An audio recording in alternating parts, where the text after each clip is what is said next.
இந்திய அரசியலமைப்பில் முகவுரை அது சார்ந்த கொஷின்லாம் கேட்கலாம்.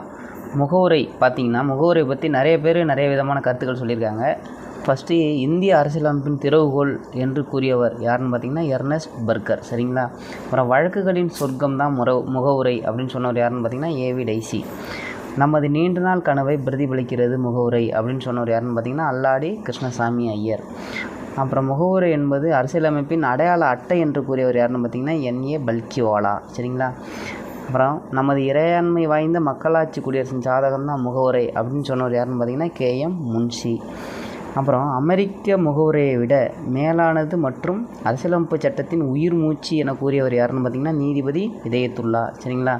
இந்த முகவுரை இருக்கு இல்லையா, ஒரு முறை தான் திருத்திருக்காங்க. கேட்பாங்க எத்தனை முறை இதுவரை முகவுரை திருத்திருக்காங்கன்னு கேட்டிங்கன்னா ஒரு முறை மட்டும்தான். அது எப்போன்னு பார்த்தீங்கன்னா 1976 திருத்திருப்பாங்க. இந்திரா காந்தி அம்மா பிரதமராக இருந்திருப்பாங்க. அதுதான் வந்து என்னென்னு சொல்லுவாங்கன்னா 42வது சட்ட திருத்தம். சரிங்களா? இது வந்து என்னன்னு சொல்கிறாங்கன்னா சிறு அல்லது குறு அரசியலமைப்பு என்று அழைக்கப்படுகிறது. சரிங்களா? சிறு அல்லது குறு அரசியலமைப்பு என அழைக்கப்படுகிறது. இது நோட் பண்ணி வச்சிங்க, கேட்பாங்க. 1976 42வது சட்ட திருத்தம் ஒரு முறை தான் இது வரைக்கும் திருத்திருக்காங்க. சரிங்களா?